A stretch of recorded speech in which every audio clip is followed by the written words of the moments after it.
Okay, let me have to continue again with the soil genesis. In previous talk, we have talked that soil aggregation and structure. इसके अंदर हमने detail बात की थी कि soil के अंदर जो फंगस ग्रो होते हैं, फंगल के माइसीलिया हाइफी वो दूर तक स्प्रेड होते हैं और सॉइल के साथ अटैच होकर उसके साथ जाले की शक्ल इख्तियार करते हैं, उसको एग्रीगेट्स बनाते हैं। उससे सॉइल कंपैक्ट भी होती है और उससे सॉइल आसानी से डिग्रेड भी नहीं।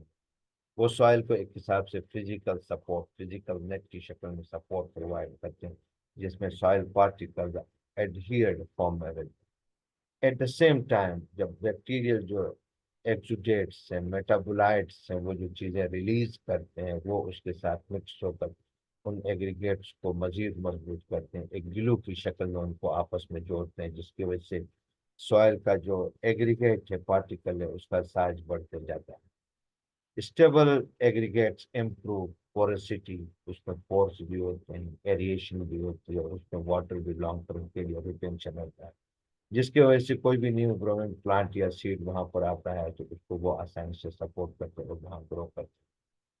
Micro aggregates protect soil organic carbon from decomposition, और इन एग्रीगेट्स के दरमियान कार्बन जो मुख्तलिफ फॉर्म में है, चाहे वो सेमी सेलोलॉजिक फॉर्म में है, हेमी सेलोलॉजिक फॉर्म में है, या सेलोलॉजिक फॉर्म में है, या कार्बन की फॉर्म में है, वो उसके अंदर कार्बन को ट्रैप करते हैं, जिसको हम कार्बन सिक्वेस्ट्रेशन कहते हैं, जिसकी वजह से सॉइल फर्टिलिटी इंप्रूव हो।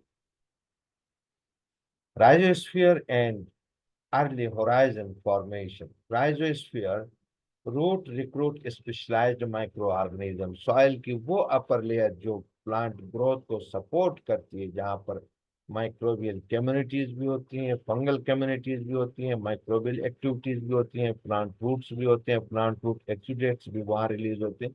वो एक खास किस्म का एनवायरनमेंट जो है ना, up to 12 centimetre of soil जो है वो बन जाता है, तो उसको हम राइजोस्फीयर कहते हैं।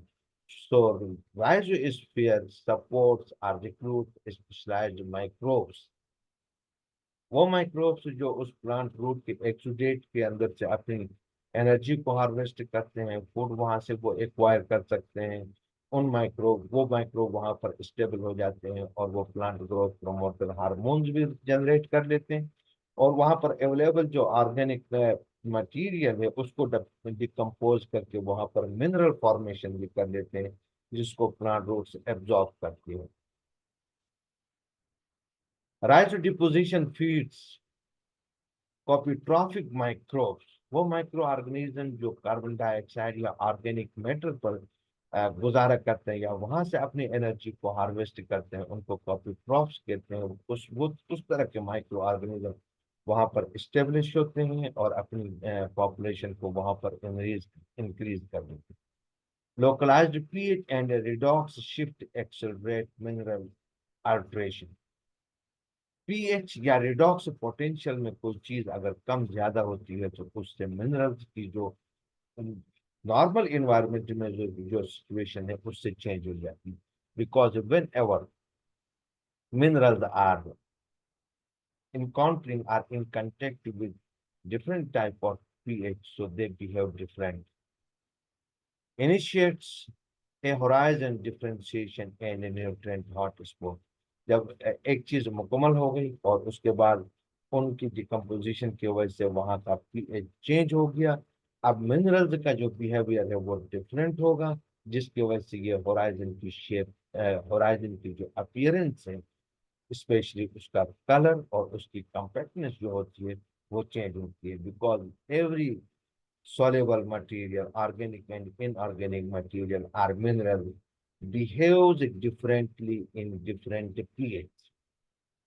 अगर एक पीएच में उसको डिसॉल्व कर देते हैं तो वो कंप्लीटली डिसॉल्व हो जाती है, एक और कलर देते हैं। अगर दूसरे पीएच में उसको डिसॉल्व हो जाती है तो वो एक और कलर देते हैं। जैसे ही पीएच शिफ्ट हो जाता है या रिडॉक्स पोटेंशियल शिफ्ट हो जाता है, वहां से उनकी डिकम्पोजिशन और मिनरल बिहेवियर आफ्टर सोलिबलाइजेशन वो चेंज हो जाता है, जिससे एक नया होराइजन और नए लेयर का दोबारा से आगाज होता है।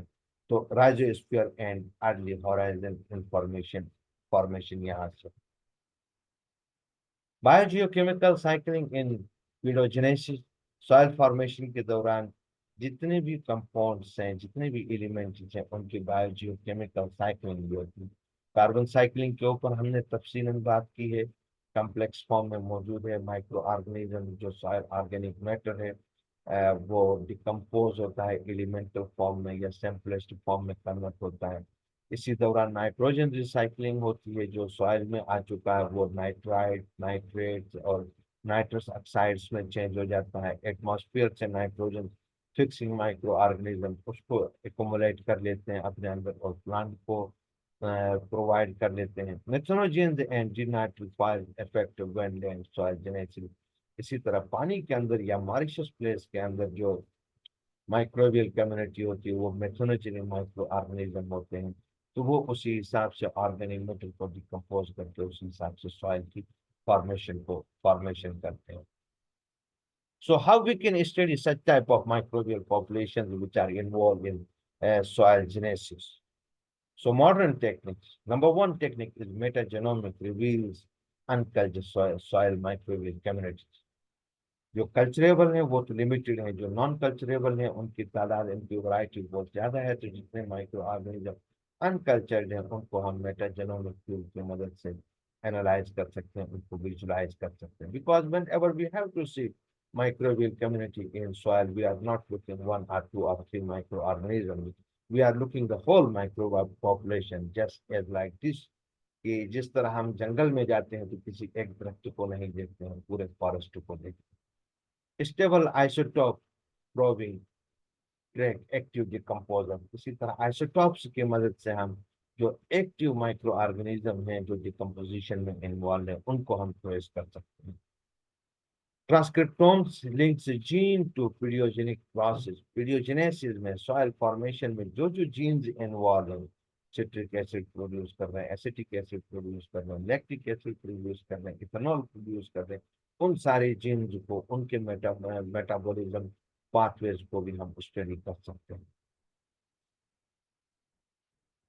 माइक्रोसेंसर्स में pH, oxygen and enzyme hot spot. इसी तरह माइक्रो सेंसर वहां लगाकर हम वहां पर पीएच को मुसलसल रेगुलेट कर सकते हैं। When pH will be change, microbial population will be changed, mineral solubilization pattern will be changed, oxygen concentration will be changed, and enzymes also producing those also will be changed.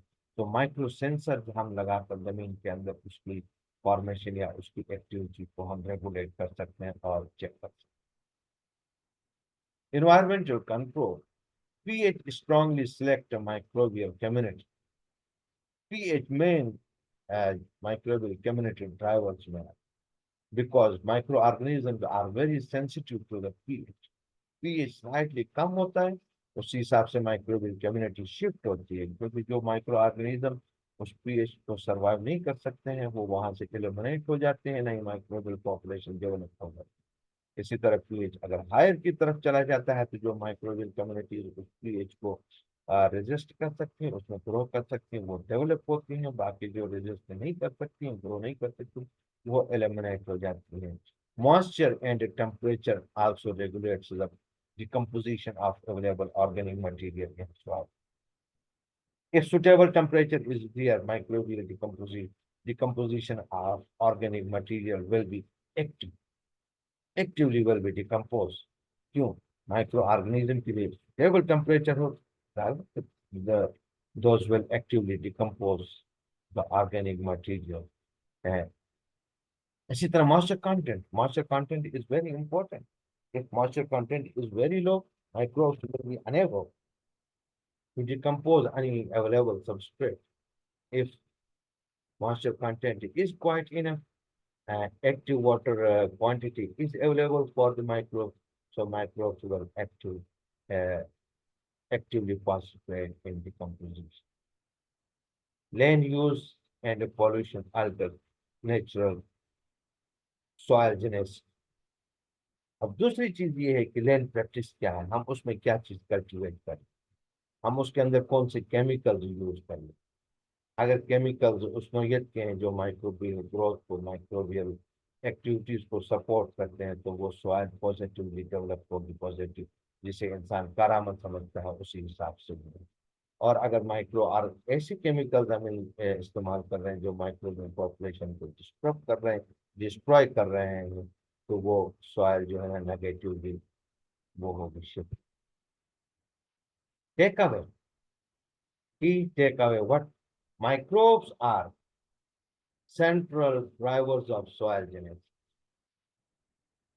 Weathering plus microorganisms are main uh, drivers to generate the soil. Soil formation में जो कलीदी किरदार अदा करते हैं microorganisms.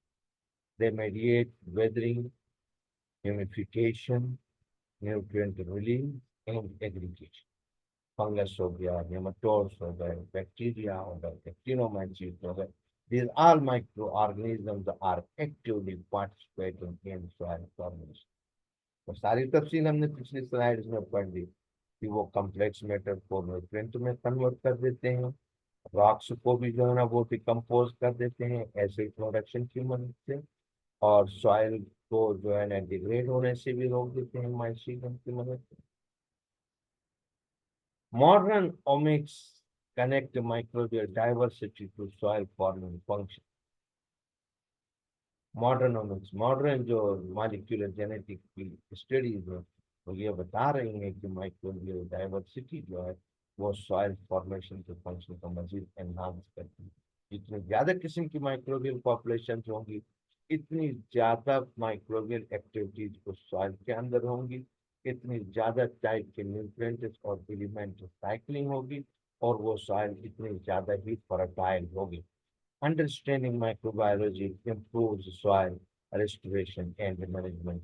And the person who knows microbiology and especially soil microbiology, he can manage the soil in a best way. He can restore the degrading soil.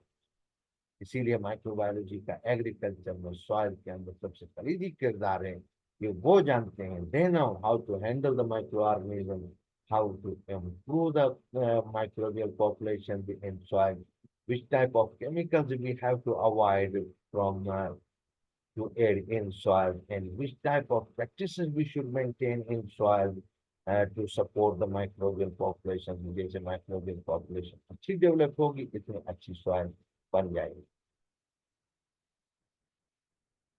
ये references हैं Gwen एलार्जीडे, इनकी जो मॉडर्न सॉइल माइक्रोबायोलॉजी है, इससे ये lecture तैयार हुआ है।